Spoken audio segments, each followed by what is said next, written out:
Hello, I'm Lucas Kitchen. Thanks for watching. Have you seen this massive rocket, this rocket that is about to go into space? It's called the SLS. That stands for the Space Launch System. I know, the title is not all that creative, but the rocket itself is so crazy big. It's a skyscraper.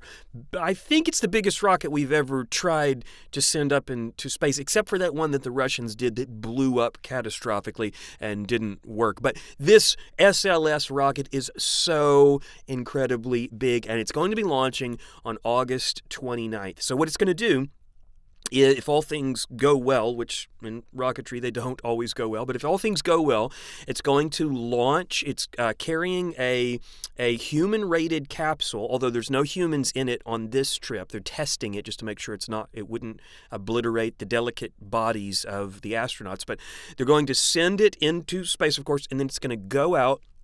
And it's going to orbit the moon, and it's going to come back, and the capsule's going to splash down. They're going to test everything from the heat shield to, just all the systems, make sure it's ready. And then the next mission after this one, which probably will be 2024, something like that, is going to be a manned mission to the moon again. And then that one they'll orbit, and then possibly in 2025, if all goes well, then they will set down on the moon again, and astronauts will actually walk on the surface of the moon.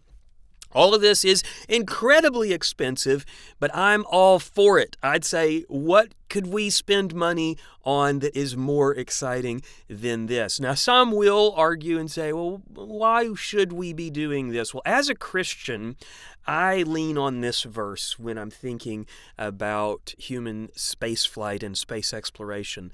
The heavens declare the glory of God, the skies proclaim the work of his hand. That's Psalms 19:1.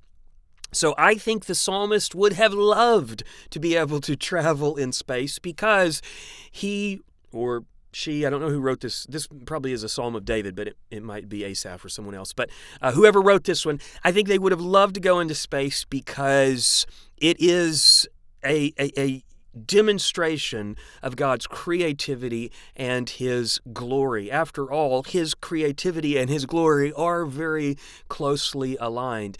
I heard an astronaut say once that you can't go into space and it not be a religious experience. Now, I don't know if all astronauts are Christians or anything like that. I doubt they are. But his point was that going into space is this, kind of religious experience because you see the massive scale, and it triggers something in your brain to say, this is incredible, this is glorious, this is creativity on a massive scale. And I think space flight is so valuable for, that and many other reasons. So I am super excited about this space launch system.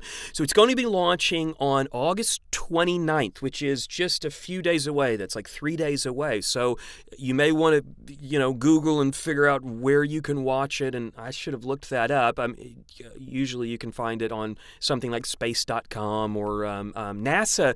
Since it's a governmental agency, they usually will stream their own launches. But there'll be lots of coverage of it because this is a big deal. This is NASA's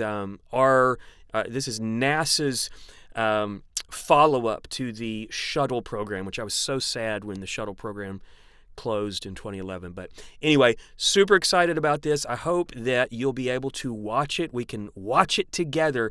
And if you're a believer, if you're a Christian, I hope that you'll be thinking about how this can further our exploration of God and in his glory and his creation. So thanks for watching. Look forward to being back with you soon.